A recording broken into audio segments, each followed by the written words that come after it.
Então, conforme já estava divulgado ali, hoje nós temos evocações dos animais, o item 283, e a questão é a 36, daí da segunda parte do capítulo 25 do livro dos médios. Todos estão localizados? Um item só. Evocações dos animais.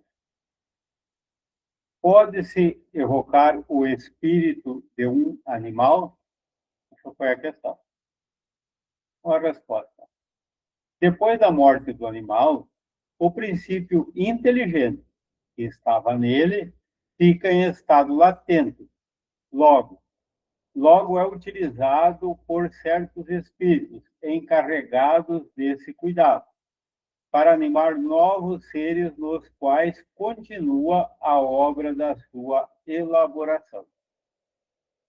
Assim, no mundo dos espíritos, não há espíritos de animais errantes, mas somente espíritos humanos. Isso responde à vossa pergunta. Evocai um rochedo. Opa, daí, uma segunda pergunta. Como se dá, então, que certas pessoas tenham evocado animais e obtiveram respostas? A resposta. Evocai um rochedo e ele vos responderá. Há sempre uma multidão de espíritos prontos para tomarem a palavra para tudo. Nota. É pela mesma razão que, se se evoca um mito ou um personagem alegórico, ele responderá. Quer dizer, responderão por ele. E o espírito que se apresentar tomará seu caráter e suas maneiras. Alguém teve um dia a ideia de evocar Tartufo, e Tartufo veio imediatamente. O que é mais ainda, fala de Órgon, de Elmira, de Dâmide e de Valéria, de quem deu notícias quando a ele imitou o Hipócrita com tanta arte como se Tartufo fosse um personagem real. Disse mais tarde ser o espírito de um ator que tinha desempenhado esse papel. Os espíritos levianos aproveitam-se sempre da inexperiência dos interrogadores, mas evitam de se dirigirem àqueles que sabem bastante esclarecidos para descobrirem suas imposturas e que não aumentariam a fé a seus contos.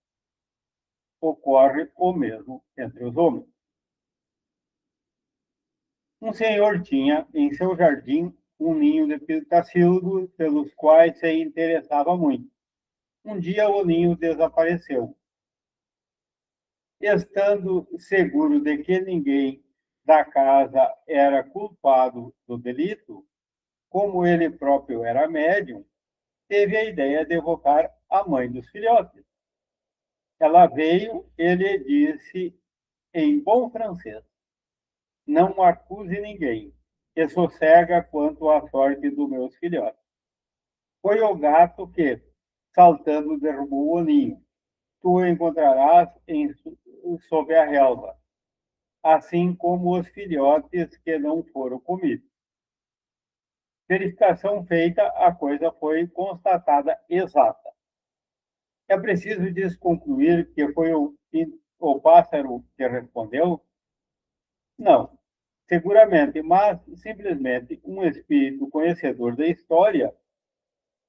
Isso prova o quanto é preciso desconfiar aparências e como é justa a resposta acima, evocai um rochedo e ele vos responderá.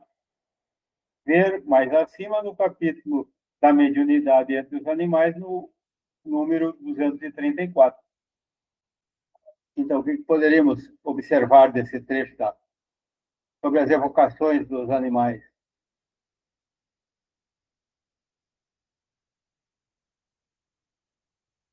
Parece que é uma coisa evocar um animal, mas é uma coisa que passa pela cabeça. Será que é possível? Será que não? Daí aqui nós temos uma resposta que os espíritos deram para Kardec, as observações dele, anota ali também, porque a gente faz a nossa análise agora, a nossa reflexão sobre o assunto. E a gente pode ser questionado também, porque hoje as pessoas dão tanta importância para os animais e muitos têm até como da família. Daí, o animal morre, daí as pessoas às vezes não têm conhecimento. Não, ele é espírita, eu vou perguntar para ele. Daí, como é que vive o animal no mundo de espírito? Ele pode se comunicar, a gente pode fazer uma evocação e saber a notícia dele. Às vezes, a pessoa que tem como familiar, da mesma forma, quando o familiar desencarna, que é a notícia do animalzinho. Então, Antônia, pode falar. Eu acho que não adianta, porque os animais são os espíritos que eles nos idolatram, né? Nós somos para eles alguém que eles têm que obedecer aqui na vida terrestre. E eu acho que não vai adiantar mesmo, que eles não vão eles morreram, talvez os espíritos deles fiquem lá no plano espiritual, vão servir de outra forma lá, mas não vamos poder evocá-los. E eu sou muito criticada, porque a mãe tinha uma cadelinha, uma pincher, e quando ela faleceu, Deus que essa cadela sofreu. Ela passava procurando sempre a mãe. Ela ia para o lado da cama e esperava que a mãe pegasse ela, botasse em cima, porque ela fazia isso. E cada um que chegava, desde depois do enterro, ela ia lá e procurava. Aí ela ficou comigo, eu que comecei a conviver com ela. Mas eu sei que ela é um animal. Então me dizem, ai, mas é uma cadela. Eu sei que é uma cadela, só que eu não posso matar ela, né? Enquanto ela viver, eu vou cuidar dela com maior amor e carinho, porque eles demonstram um carinho para a gente que muitas pessoas não demonstram. Eles têm, parece, um entendimento. Se eu não tô me sentindo muito bem, eu venho ali, sento no sofá, eu deito, ela vem e deita no meu lado, enquanto eu estiver ali ela está.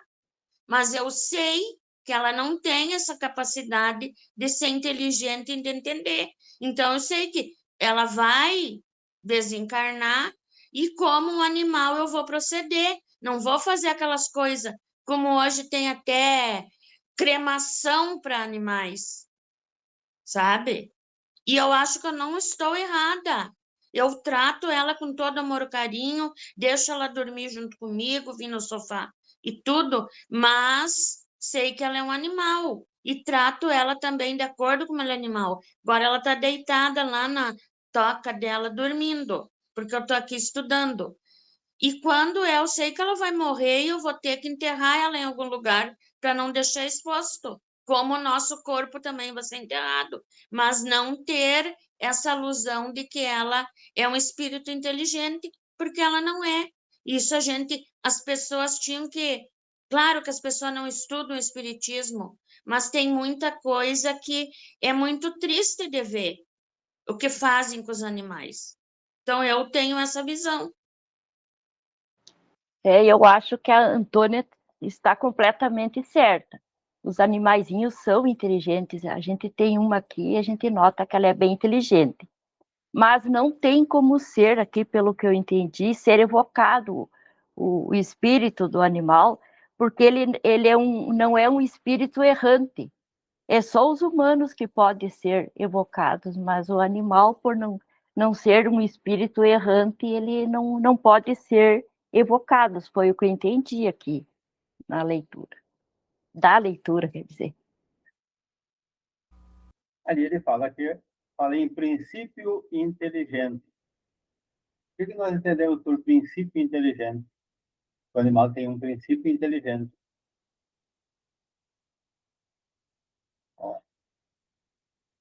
Depois da morte, o animal, o princípio inteligente, então, nós, depois da morte, nós temos que é o espírito.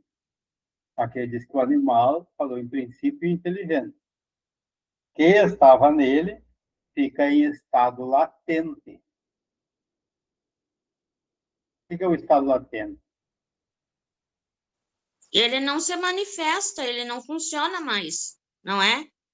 Fica adormecido. Ele fica adormecido. É como uma semente que ele está ali pronto. A hora que a gente for uma semente, a hora que ela está na terra, para ter as condições de umidade, de temperatura, aquelas condições adequadas, ele vai.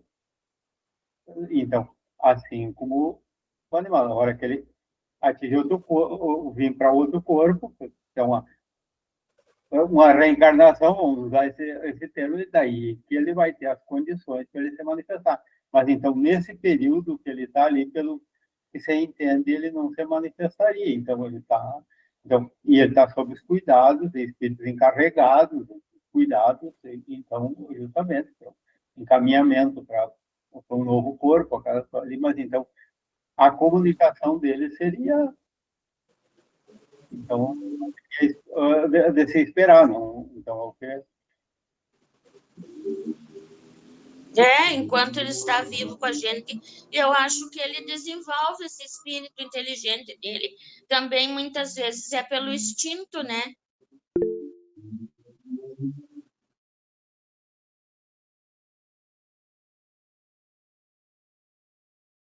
O microfone está fechado, Ana.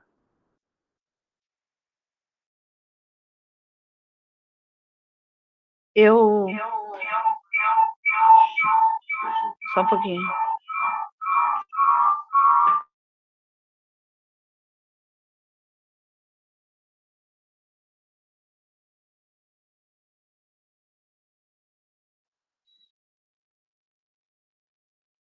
O que eu queria falar é que eu tinha um cachorro muito. Vocês estão me ouvindo? Eu tinha um cachorro muito querido e ele faleceu por um erro veterinário e tal. Um fila. E aí eu fiquei muito chateada. Muito. E me sentia culpada e tudo. E aí, então, fui pesquisar. Fiz o enterro dele. Fizemos um buraco no fundo do pátio e fiz o enterro dele. Mas mesmo assim, fiquei com aquele luto, né? Natural. Aí eu fui pesquisar no Livro dos Espíritos, eu acho, isso faz muito tempo.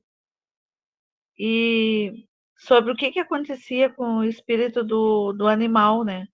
E aí, o que eu lembro, assim, que eu estudei na época, que eles têm como se fosse uma colônia, né? E que eles vão diretamente para lá, o espírito deles. Ele não fica errante, como seu marido leu ali, e eles vão direto. Até que, muitas vezes, quando nós aqui desencarnamos, é possível que eles venham nos encontrar numa roupagem jovem, de cachorrinho. Se ele era velho, ele fica remoçado, pronto para reencarnar depois num outro animal que a gente, né, eles também reencarnam porque a vida deles é bem mais curta que a nossa, né? Então, pode até um animal reencarnar e ainda ser nosso novamente, um que já foi. Isso diz no livro também. Mas que eles vão direto para essa colônia. E que lá é muito bom, que é o mundo dos animais e tal. Daí eu me conformei, né? Com a morte do meu cachorro. Era isso que eu queria falar. deve estar numa boa. Mas e assim, se a gente raciocinar por outro lado, assim, ó, digamos, nós, espíritos, então, a gente até o período que fica na erraticidade, ele tem uma importância porque a gente continua o trabalho, continua o desenvolvimento, continua o estudo. Então, a gente já tem uma condição de inteligência para isso. Agora, para eles, a reencarnação até é mais breve, porque eles não precisam desse tempo, porque eles ainda não têm essa inteligência desenvolvida do espírito. Então, a reencarnação deles seria mais breve, não precisaria de tanto tempo, porque não tem esse objetivo que tem um espírito também, né? Então, como ele não tem essa inteligência, o que nós ia aprender, qual é a utilidade? Porque nós evocar um espírito, a comunicação, qual é a utilidade que tem uma comunicação? Então, é para o bem e para desenvolver a inteligência, para nos adiantarmos, para nós adquirirmos conhecimento. Para o conhecimento um ser inferior, ia nos trazer de conhecimento. Então, não teria também uma lógica pensando por esse prisma. Então, a gente tem a afirmação e tem uma lógica por trás disso aí que não teria um fundamento, a gente perder tempo daí é mais até para desenvolver o que? Aquele nosso apego. Se nós compreendermos, nós teríamos que agradecer quando desencarna um ente querido. Não seria isso? Ele não cumpriu a tarefa dele na Terra, ou pelo menos o tempo, pode não ter cumprido, mas daí ele desencarnou e tudo, é a lei natural, ele está liberto do corpo, então, e daí não serviria até para nós aumentar o apego com o animal, que muitos de nós já têm um apego exagerado nesta encarnação, não o amor, o querer bem, o animal, daí isso até a gente ainda tem muito que desenvolver nesse sentido. Mas, como diz, tem pessoas que ainda têm o animal acima do que seria. O normal para o sentimento com o animal. Como eu vi esse dia, tem gente que deixa os pais idosos, os filhos a cuidar de terceiro para sair caminhar ou para uma atividade qualquer com o animal. Há uma inversão quando há os exageros. Assim como a gente vê pessoas que maltratam. Então, tem de tudo, né? Então, o equilíbrio, né? Então, e para a gente evocar um animal, qual é a utilidade que nos traria? Então, mas seria nesse sentido, ainda aumentar o desapego exagerado, né?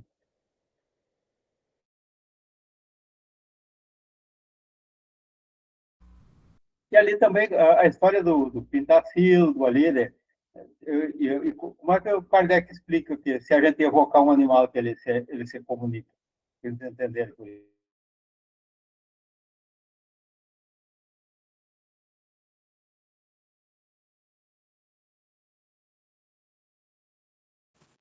Teria que ler a leitura novamente para poder entender aqui. Essa nota aqui é bem extensa, né? Por um espírito leviano, né? Que se aproveita daquele momento e responde para a pessoa. Não é um espírito inteligente, um espírito superior, um espírito que não é errante, não vai fazer isso. Daí ele responde no lugar daquele, eu entendi assim, que é um desses que gosta de enganar os outros que faz. Acho que até vocês talvez por brincadeira, para ver a reação da pessoa.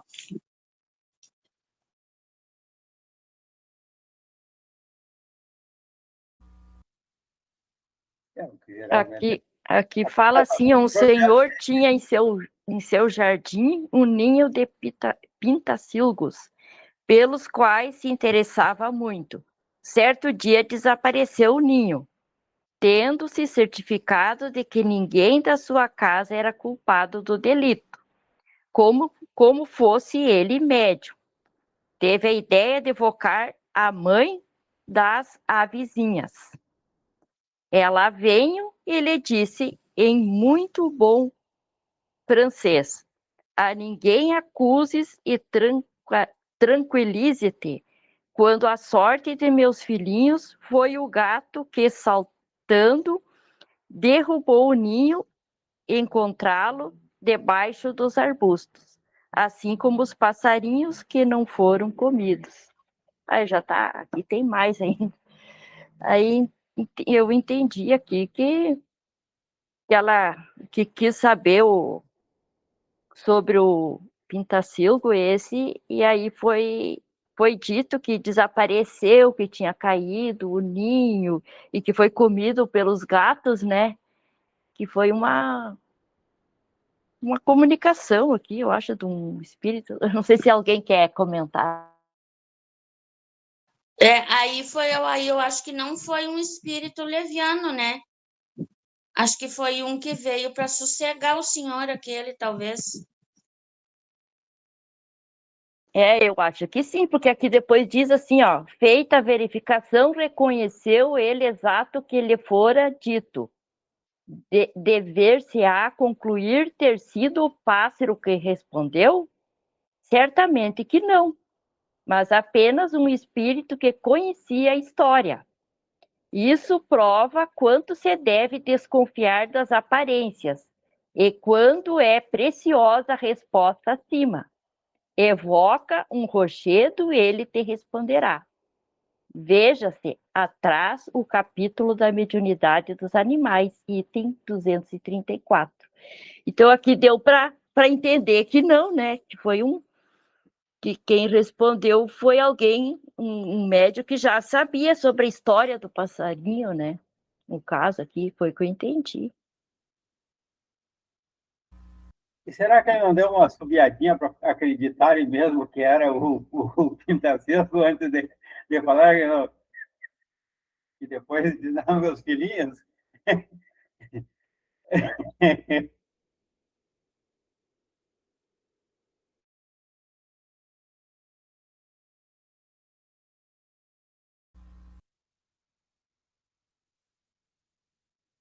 E daí, meus?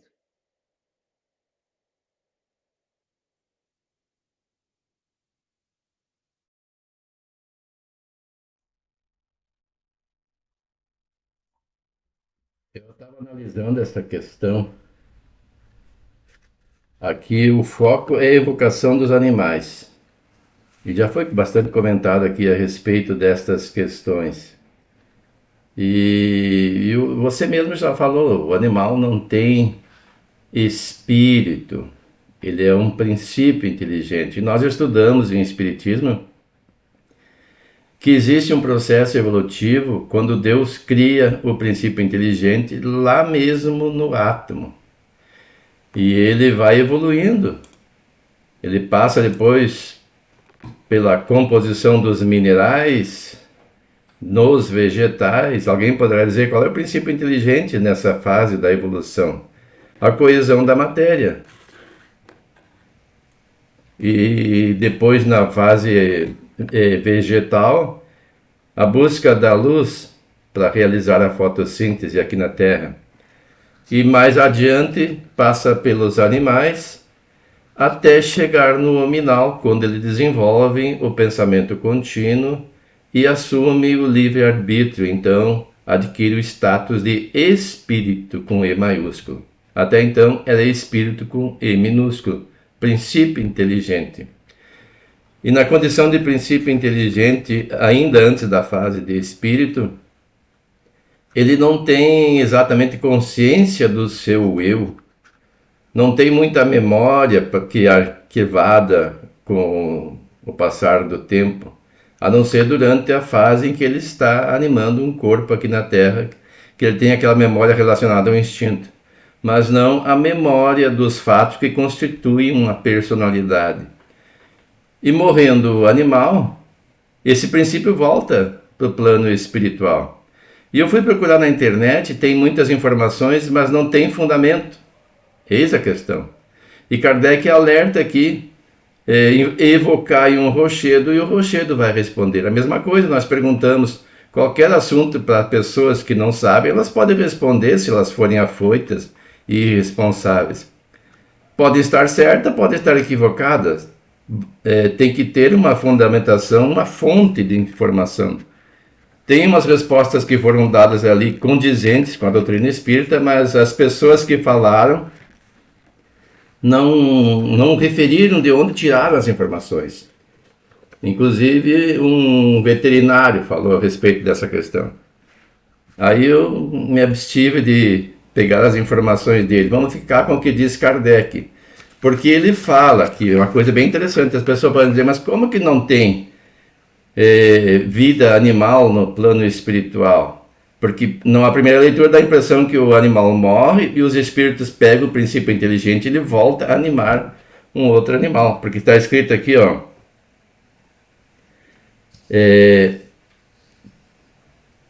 Depois da morte do animal, o princípio inteligente que nele havia se acha em estado latente. Já foi comentado o que é latente aqui.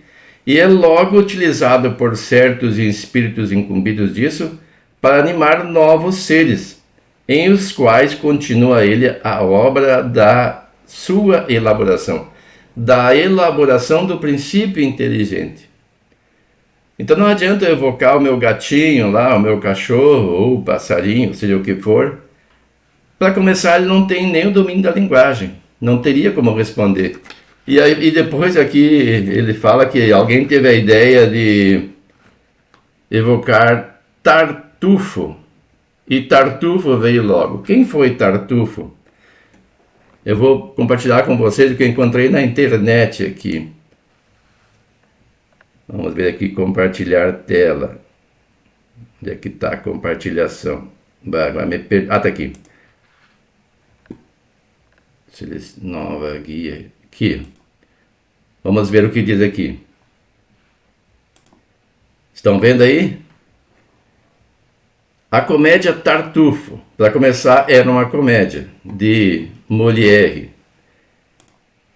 Estreou em Paris em sua versão definitiva em 1969. A primeira versão foi em 1669.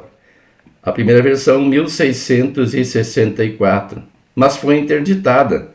Por quê? Porque ela apresentava uma crítica à sociedade, aos comportamentos dos povos.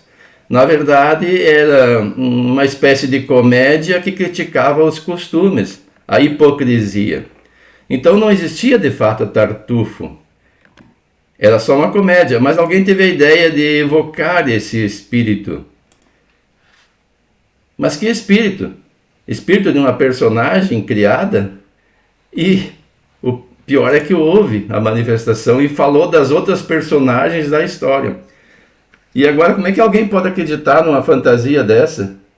E depois, mais adiante, ele fala sobre aquele senhor que tinha um pintacilgos, que é um pássaro. Aliás, ele não tinha no jardim dele um ninho e que ele cuidava. De repente, sumiu o ninho.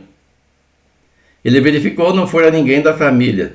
E como ele era médium, ele teve a ideia de evocar um médium. Por isso que tem esse livro, que é um manual para os médiuns. Na época, os médicos que procuravam fazer as suas atividades mediúnicas não tinham orientação, não tinham recursos que nós temos hoje, baseados nessa obra, para nos guiarmos. Então faziam bobagens. Ele pensou, o meu animalzinho vai poder falar comigo, mas ele conseguia falar com a mãe do Pintacilgo encarnada? Ela podia entender a sua linguagem, ele podia entender os ruídos do pássaro? Claro que não, agora porque era em desdobramento ou em espírito ela poderia falar. E no caso, ainda por cima, essa ave estava viva, ela não estava morta ou desencarnada, como queiram. E ela se manifestou, ela, entre aspas, né? E deu a informação exata. Os pássaros não haviam sido comidos, o ninho fora derrubado por um gato, segundo o espírito que se manifestou, e estava lá embaixo do arbusto. E ele encontrou o ninho e os animaizinhos lá. E daí, comprovando esse fato, a pessoa pode deduzir, viu como o espírito se manifesta? Foi uma artimanha, uma brincadeira de um espírito para iludir as pessoas. Ele usou de um conhecimento de um fato para iludir. Então tem que ter muito cuidado, porque ele fala nessa questão para esclarecer para nós. Por isso que a Federação Espírita não recomenda a evocação de espíritos. Como é que nós vamos ter certeza que é o espírito? Se a pessoa evocar um pássaro e ele vem lá e fala, evocar um personagem de uma obra, de um livro ou de um filme hoje, ou de uma novela, e ela vem lá e fala.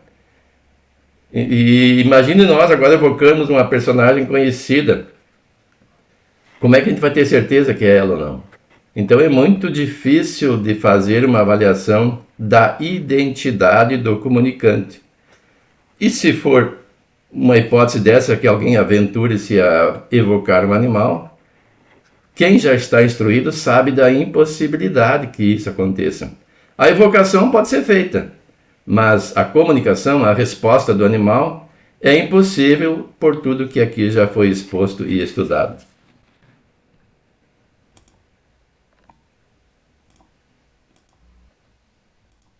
Roberto, você pode ficar à vontade, quando quiser falar, pode sair falando, levantar a mãozinha aí, fique bem à vontade, não. É, aqui não é um estudo, é presencial, não tem muita cerimônia. Também não precisa se preocupar em estar levantando a mão também, a gente está junto. Aí vai, deu um intervalo aí, já pode entrar falando, não, é bem simples, não vamos complicar a coisa. E fique bem à vontade. Então. Então, esse tema aqui até uma coisa, é importante a gente saber, porque, como eu disse, ele pode ser até questionado sobre isso aí, é importante. E agora, também é muito importante quanto à evocação de pessoas vivas, é o nosso próximo tema aqui que nós temos, o 284, esse item 284, daí a evocação de pessoas vivas. Então, já é uma outra questão aí importante também. Diz o Roberto. Desculpa. Diz o Roberto. Como assim? É só começar. Eu acredito que se é só começar a pensar naquela pessoa, emitir ondas, que é essa a questão dos feitiços e quando um encarnado consegue influenciar outro encarnado, né? É. Eu acho que seja. E a questão da evocação. Digamos, nós reunimos numa reunião mediúnica na casa espírita, e daí a gente resolve. Ficamos numa dúvida lá, e daí, mas fulano deve saber. Vamos evocar ele, ver se ele nos vem comunicar aqui, nós aqui no centro fechado ali, ele deve estar lá na casa dele, lá. Tá. E daí, nós, é uma pessoa que, digamos, tem um conhecimento que a gente consultaria ele sobre um assunto que a gente está estudando e tem uma dúvida.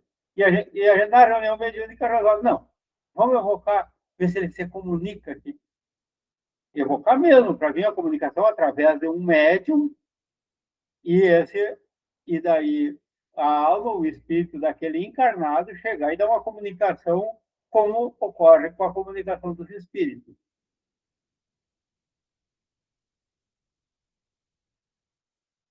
Então, é um tema bem interessante. Vamos ver aqui. Silane, tu lê para nós, então, aí, vamos ver, aqui eu conferi, 37. Até o final do 40, depois 40, até o final do 40, daí depois nós vimos como é que vamos prosseguir. Evocação das pessoas vivas. 37. A encarnação do espírito constitui obstáculo à sua evocação? Não, mas é necessário que o estado do corpo permita que no momento da evocação o espírito se desprenda. Com tanto mais facilidade vem o espírito encarnado. Quanto mais elevado for em categoria o mundo onde ele está, porque menos materiais são lá os corpos. 38. Pode-se evocar-se o espírito de uma pessoa viva? Pode-se, visto que se pode evocar um espírito encarnado. O espírito de um vivo também pode, em seus momentos de liberdade, se apresentar sem ser evocado. Isto depende da simpatia que tenha pelas pessoas com quem se comunica. Veja-se no item 116, a história do homem da tabaqueira. 39. Em que estado se acha o corpo da pessoa cujo espírito é evocado? Dorme ou cochila. É quando o espírito está livre. Letra A. Poderia o corpo despertar enquanto o espírito está ausente? Não. O espírito é forçado a reentrar na sua habitação. Se, no momento, ele estiver confabulando convosco, deixa-vos, às vezes, diz por que motivo. 40. Como, estando ausente do corpo, o espírito é avisado da necessidade da sua presença? O espírito jamais está completamente separado do corpo vivo em que habita, qualquer que seja a distância a que se transporte.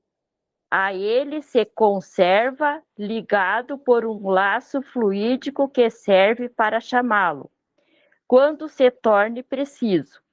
Esse laço só a morte o rompe. Nota: esse laço fluídico ha sido muitas vezes percebido por médiuns videntes. É uma espécie de cauda fosforescente que se perde no espaço e na direção do corpo. Alguns espíritos hão dito que por aí é que reconhece os que ainda se acham presos ao mundo corporal. Bom, eu acho que aqui até nós temos já bom conteúdo para a gente raciocinar. Seria bom a gente pegar daí questão por questão aqui para a gente refletir. Então, a primeira, 37 ali, a encarnação dos espíritos é um obstáculo à sua evocação? Ele começa sendo filho. Não é um obstáculo, então é possível. E daí, o que nós podemos dizer sobre a possibilidade da evocação de uma pessoa encarnada? O que nós entendemos disso? Antônia?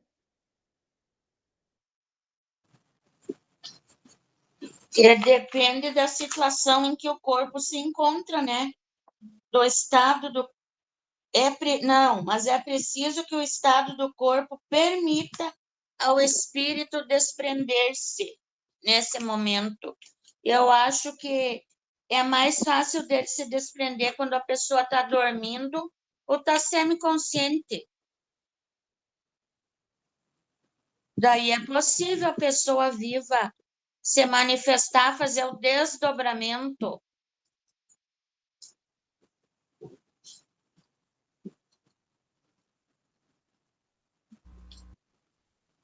E aqui também ele fala que também depende do mundo onde ele está encarnado, né? Porque é claro que a gente normalmente está pensando em nós encarnados aqui na Terra, né? Mas essa possibilidade até varia, porque nós temos mundos inferiores e superiores à Terra, né? Então, aqui também tem esse detalhe, que o espírito está encarnado, sim, mas ele pode estar encarnado mas não na Terra. Então, é um detalhe importante que tem aqui também. Eu entendia também aqui, quanto mais elevado for a categoria, o mundo onde ele está, né? Porque menos material lá os corpos, então, aí tem que ser menos material para o espírito estar mais evoluído, para ter mais facilidade, eu acho, né? Para essa evocação.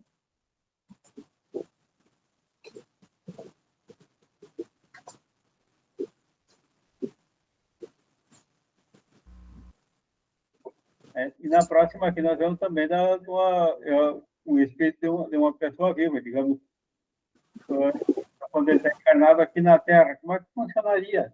Então, como eu disse antes ali, a gente, numa reunião mediúnica, evocar um espírito de um encarnado, de um colega nosso, de alguém que nem nós aqui, encarnado aqui na Terra, conhecido nosso, enfim.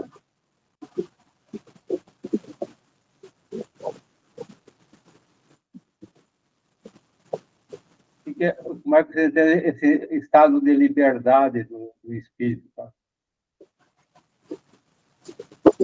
Ele se prende pelo laço fluídico, né? que deixa ele passear, vamos dizer assim, e voltar depois para o corpo. E aqui eu entendi também que depende da simpatia que tem pelas pessoas com quem ele se comunica, para facilitar, né?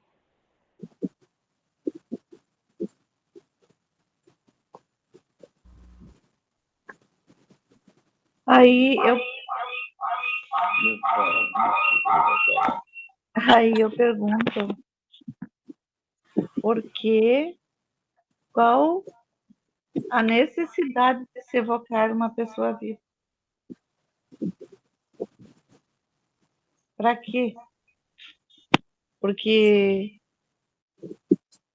bom, já que está encarnado, que está vivo, né, teria que ter um motivo mais, assim, geralmente se evoca os espíritos desencarnados para ajudá-los, né?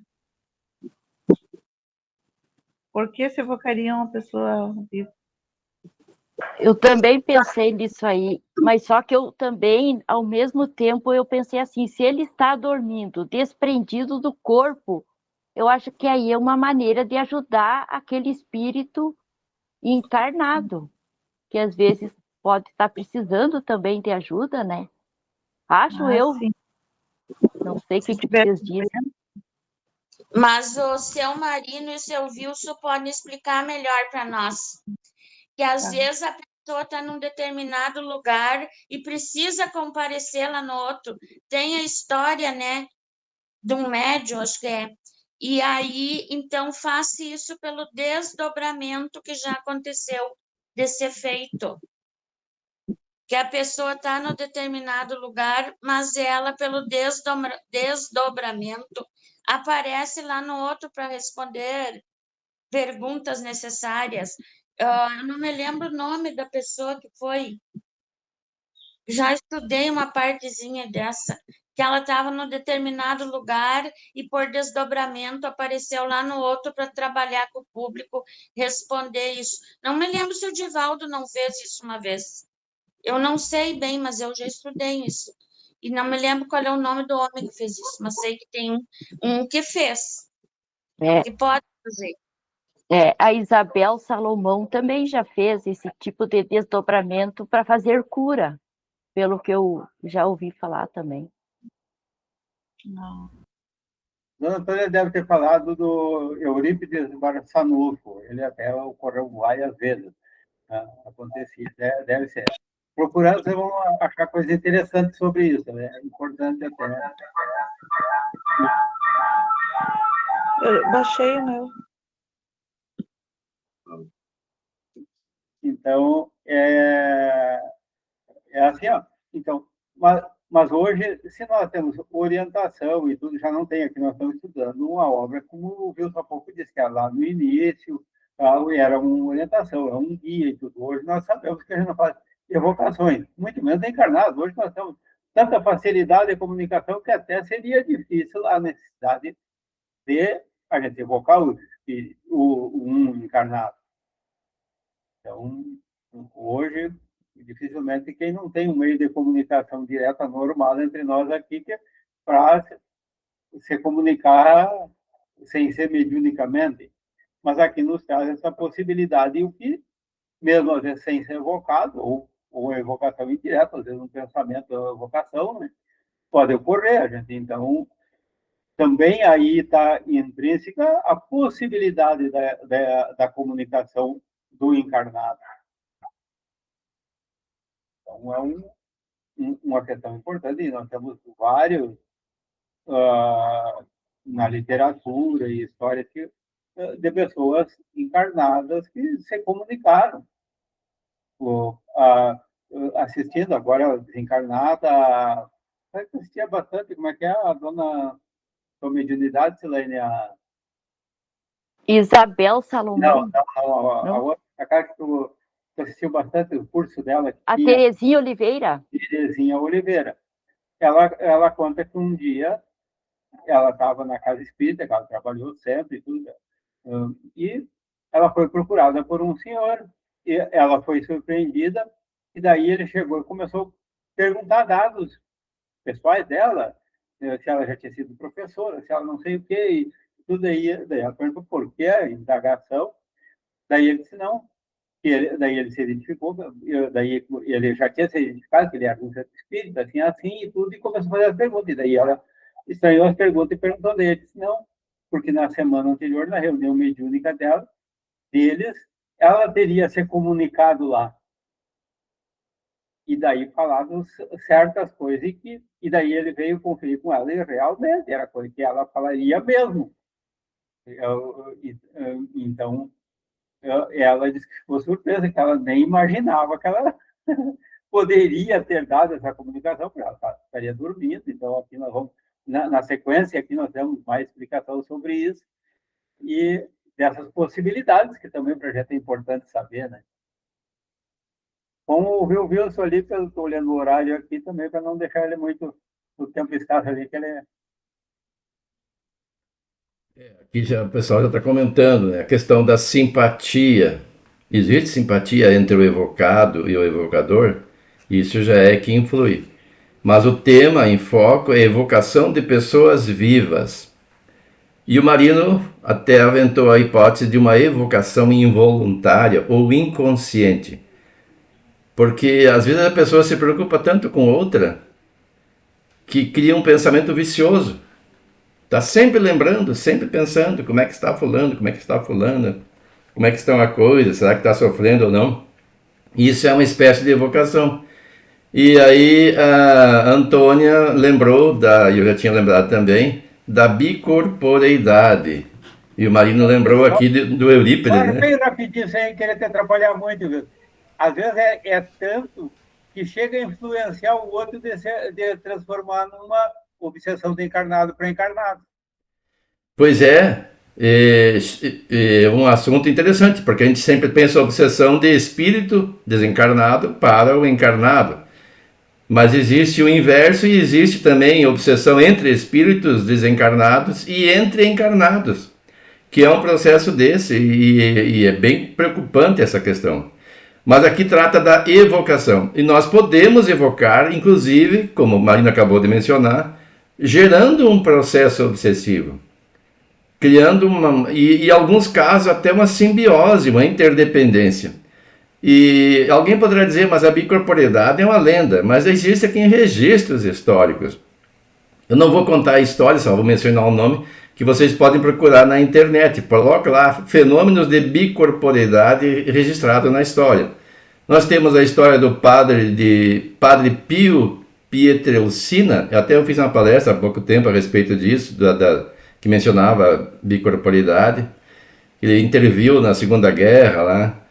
O Santo Afonso de Ligório, Santo Antônio de Pádua, que estava em uma cidade e apareceu noutra, lá em Lisboa, defendendo o seu pai, que seria condenado à morte, e o liberando da acusação. Maria de Jesus da Greda, essa aqui 1602, 1665 ela viveu.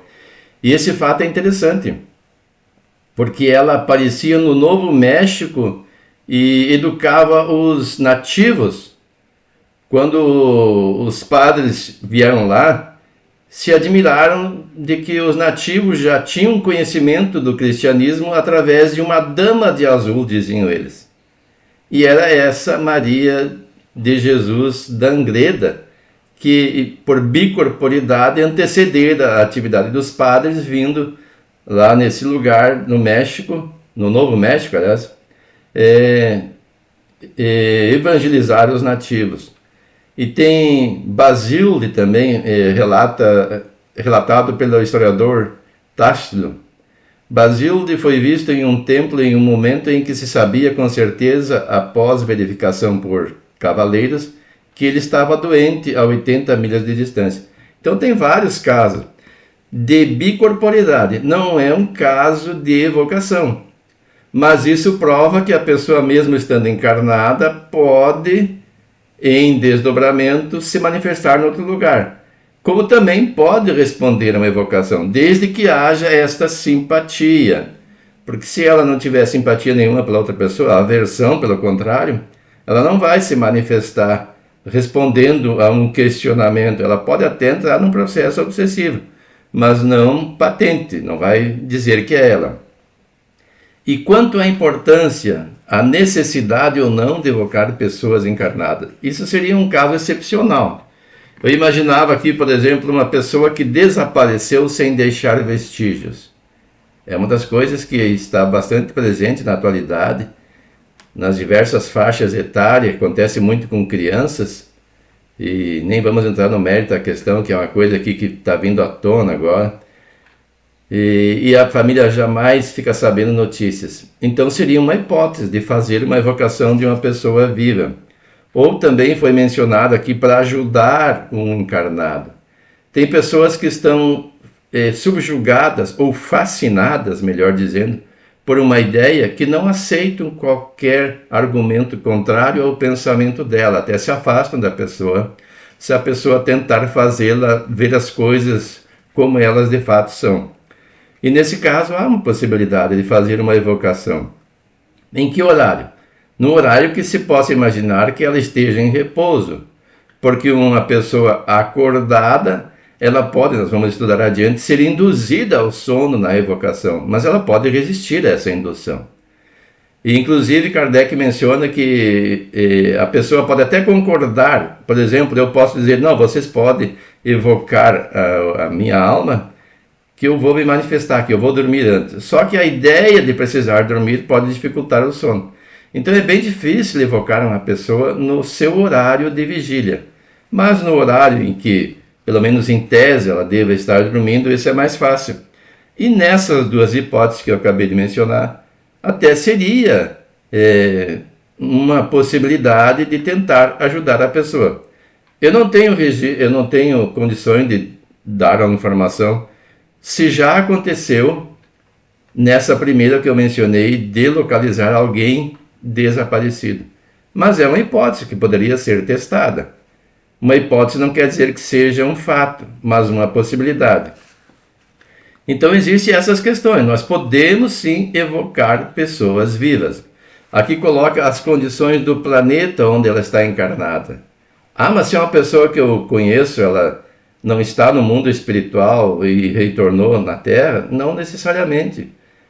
Ele pode ter evoluído e ir para um mundo mais adiantado, como também pode ter estacionado e ser empedernido, e nós estamos numa fase de transição planetária que começou já há mais de século. Quando Kardec escreveu essas obras, já tinha começado o processo de transição planetária.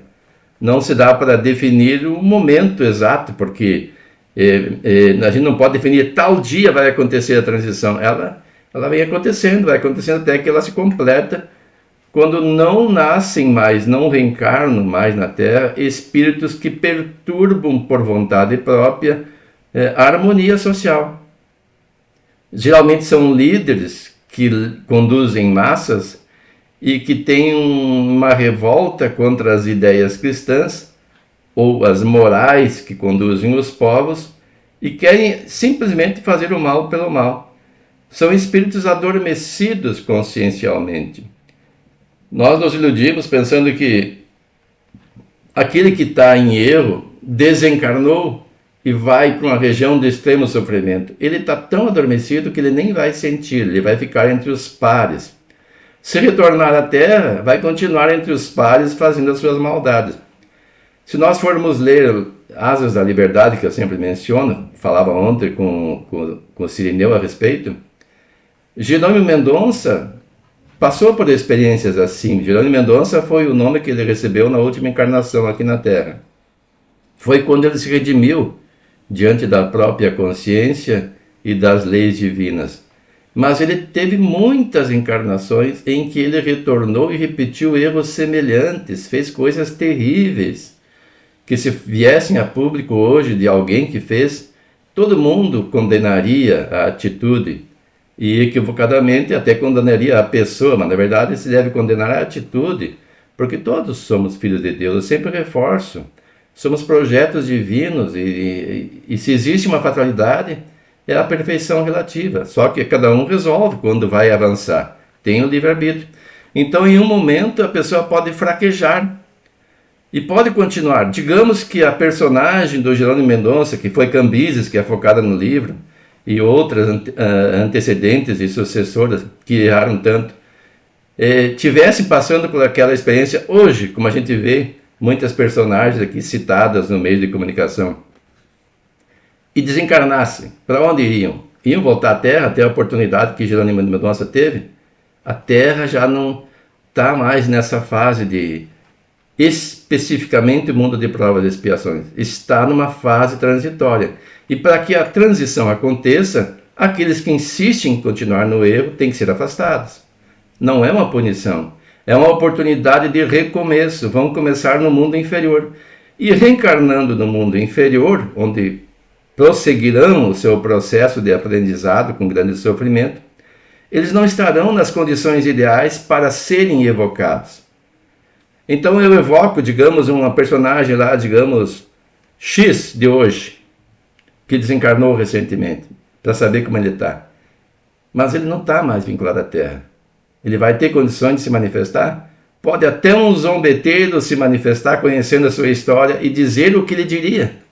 E vai nos enganar, assim como aconteceu com a história do Pintacilgo. Então é bem complicado fazer uma evocação. Porque qual é a utilidade? Eu quero ajudar tal espírito. A vontade é nobre, mas será que o resultado será positivo? Eu não serei também enganado?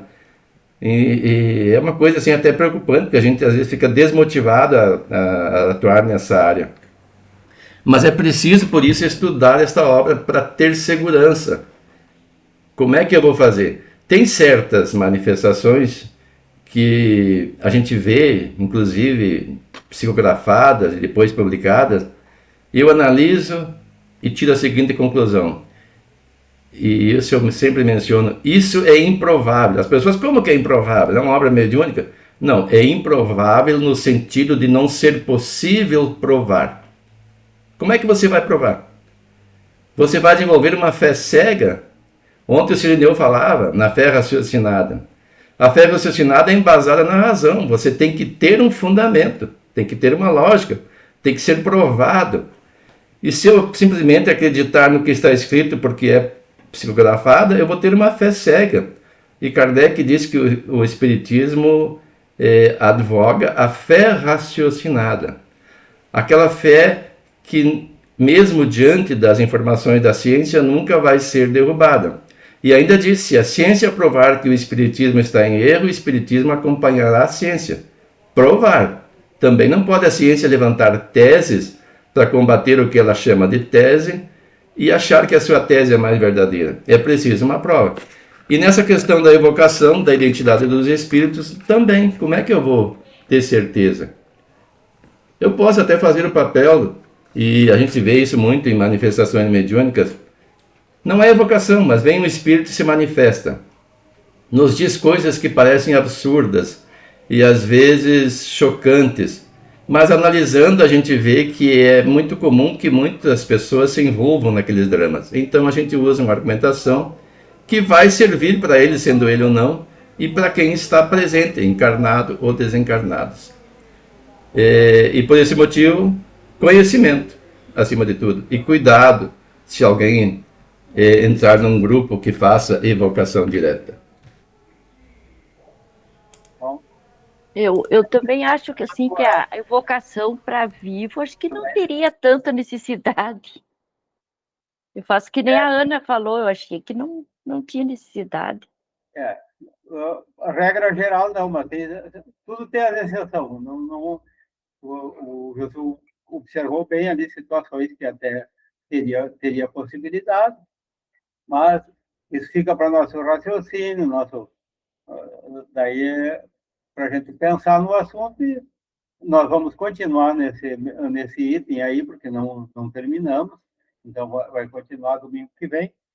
Então daí vamos continuar estudando, raciocinando sobre esse tema aí até domingo que vem. Então, já pelo horário aqui, vamos encerrar o nosso encontro de hoje e vamos, então, como todo encontro espírita, vamos encerrar com a prece primeiro agradecendo por podermos estar reunidos, por estarmos aqui, na paz de Jesus, compartilhando nossos estudos, nossos conhecimentos, transmitindo e adquirindo. E assim, estarmos nos sentindo num banquete espiritual nesse momento, em que estamos reunidos aqui com o bom sentimento, com a elevação espiritual, com a certeza de que, como Cristo nos disse, onde tivesse mais de um reunido em seu nome, ali ele estaria, então temos certeza que Cristo está entre nós, nos dando o amparo através dos mentores espirituais, do Espírito protetor de cada um de nós, trazendo a luz conforme a nossa visão suporta, conforme a nossa capacidade de entendimento. E assim, que esse entendimento ajude a todos nós na nossa caminhada espiritual, mas que sirva também de instrumento para que nós ajude aqueles que compartilham conosco a caminhada, para iluminarmos o caminho daqueles que estão conosco, daqueles que nós amamos, daqueles que, por algum motivo, estão ao nosso lado, inclusive aqueles também que nós não amamos ainda, mas que isso sirva também para nós transformar em amor todos os sentimentos negativos que ainda temos e que ainda carregamos. Essa é a nossa luta diária. E que não só nós, mas todos aqueles nossos colegas que hoje não participaram, que estejam nessa mesma paz, estejam recebendo esse mesmo amparo onde quer que estejam, aqueles nossos familiares, nossos amigos, sejam encarnados ou desencarnados, porque a vida é de todos, independente de corpo ou não. Então, com a certeza do amparo espiritual, gratos ao amparo, em nome de Deus e de Jesus, queremos dar por encerrado o nosso encontro de hoje e pedindo uma boa semana para todos nós. Que assim seja. Que assim seja. Obrigado. Bom domingo Bom a domingo, todos. boa semana. Tudo de bom.